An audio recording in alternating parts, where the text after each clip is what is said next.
Respected listeners, dear listeners, good morning all of you. भारतीय लोकतंत्र की मजबूती के लिए आवश्यक है कि मतदाता उम्मीदवार को जाति और धर्म के आधार पर मत न दें, कि उसके पक्ष में मतदान न करें, वरन उसके द्वारा जो घोषणा की गई है स्पष्ट रूप से उलझाकर नहीं। कोई उम्मीदवार कह रहा है कि अगर मैं चुनाव में जीतता हूँ, विधानसभा के चुनाव में, तो अपने 5 साल का जो वेतन और भत्ते हैं जितना भी बनेगा वो सभी मैं गौशाला में दूंगा। कोई उम्मीदवार ये भी कह सकता है कि मैं अमुक बालिका विद्यालय को दूंगा। ये विकसित लोकतंत्र के गुणों पर चर्चा कर रहा हूँ मैं, डेवलप्ड डेमोक्रेसी।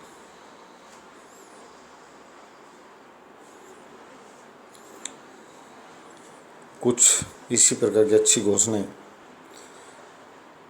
और भी कर सकते हैं। एक उम्मीदवार को भारी समर्थन मिला था, हालांकि किसी कारणों से वो जीतने में विफल रहे, बट उन्होंने कहा कि मैं आपको आवारा पशुओं से न मेरी सरकार है न बनेगी मेरे जीतने से, परंतु मैं अपने स्वयं की जेब के दम पर इतना सामर्थ्य रखता हूँ कि आपको आवारा पशुओं से मुक्ति दिला दूंगा। किसानों को फसलों की तबाही नहीं देखनी पड़ेगी, पशुओं को रोडों पर कुचलने का मौका नहीं मिलेगा। ये कार्य मेरा होगा, तब तक मैं आपके क्षेत्र का प्रतिनिधित्व करूंगा। बहुत अच्छी बातें। एक बार मुझे याद है, पेशे से वकील एक सांसद महोदय जो कहते थे आपसी विवाद फौजदारी के न हो, भाई भाई किसी में लाठी मारे, ऐसे मुकदमे में पैरवी नहीं करूँगा।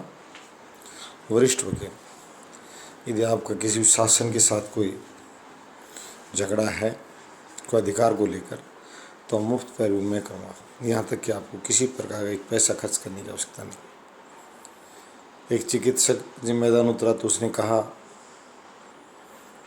कि मैं अपने क्षेत्र के लोगों को दवा तो नहीं दूँगा जेब से, पर मेरी काउंसलिंग फ्री होगी जब तक मैं विधायक रहूँगा। आज से मैं अपने हॉस्पिटल में और ओपीडी बंद कर देता हूँ। आइए और निःशुल्क सेवाएं लीजिए। जब आपने मुझे अपना सरदार चुन लिया तो सरदार सेवा करने के लिए होता है। मैं आज के सरदारों को यही कह रहा हूँ कि सरदारों, वोट लेकर सेवा करना भी सीखो। उन लोगों को दिखाओ कि तुम ठगे नहीं गए, मैंने तुम्हें सूद सहित या दुगना करके लौटा दिया।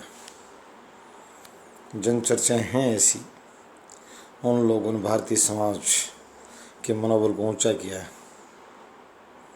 लोगों को सोचने में मजबूर किया है कि राजनीति में ऐसे लोगों ने भी पदार्पण कर रखा है जिनका लक्ष्य धनार्जन नहीं है, बल्कि वास्तव में सेवा करना है। और राजनीति को लोकतंत्र में सेवा का माध्यम ही माना जाता है।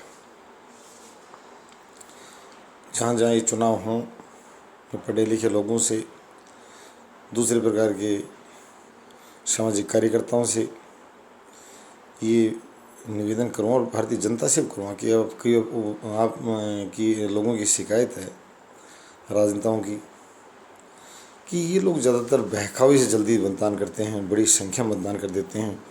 इतना ज़्यादा ये किसी गुणी व्यक्ति के पक्ष में मतदान नहीं करते जितने पाखंडी पक्ष में कर देते हैं।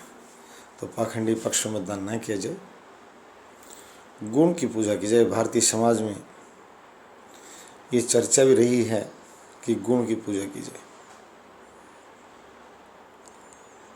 ये शुरू से कहते हैं कि गुण पूजो, गुणी पूजनीय, तो पूजें, परंतु गुणी को पूजें, बहकावे को नहीं। उस चिकित्सक को पूजें जिसने आपका दूध बढ़ाया है, पशु का, उस जिसने आपके दुधारू पशु का स्वास्थ्य के लिए उसको पोषक तत्व दिए, उस डॉक्टर को पूजें। उस पाखंडी को न पूजें जो बीड़ी पीकर तमाशा करता है, तुमने ये कर दिया, वो कर दिया, ओझा बोझा जो भी हैं, ये तांत्रिक यांत्रिक मांत्रिक, इनसे आप दूर रहें। इनका पदार्पण भारतीय राजनीति में भी हो रहा है। उनसे बचें।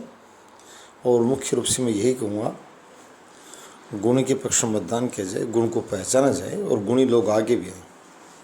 ये अच्छी सोचने की बार इस तरह की अफवाहें फैलाई जाती है कि राजनीति में अच्छे लोग नहीं हैं, काव्य भाव से कवि करा मैं तो मजाक के लाजिम करो। नहीं, भारतीय राजनीति में उपहास उड़ाने की जरूरत नहीं है। इस तरह के छड़े के लिए कवियों से मैं कहता हूँ, नेता बनकर देखो, 20 लोगों को दिन में बैठाता है, चाय पिलाता है और सभ्यता से बात करता है। करनी पड़ती है नेताओं को, एक प्रकार से पब्लिक डीलिंग उनका मेन प्रोफेशन होता है।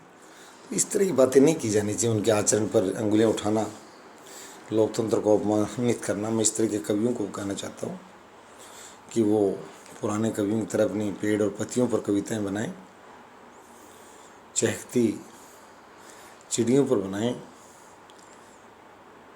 और झरनों पर बनाएं, परंतु इस तरह की बातें हमें पर्दा प्रथा समाज में लगभग विलुप्त होता था। महिला शिक्षा तेजी से बढ़ रही है और छुआछूत जैसी जो बुराइयाँ थी, डॉक्टर अंबेडकर साहब जैसों ने कानून बनाए थे, वे इस तरह के कार्य करने वालों को जूत मारो, प्रावधान किया गया है भारतीय संविधान में। परंतु अब वो चीज़ें गौण हो चुकी हैं, वो बातें चली गई हैं। चाय की दुकान पर बदमाश चाय वाले कहते थे मैं उस जाति के लोगों के जूठे गिलास नहीं दूँगा, आजकल ऐसी कोई बात नहीं है। सर्व समाज के गिलास वहाँ तो ले जाते हैं।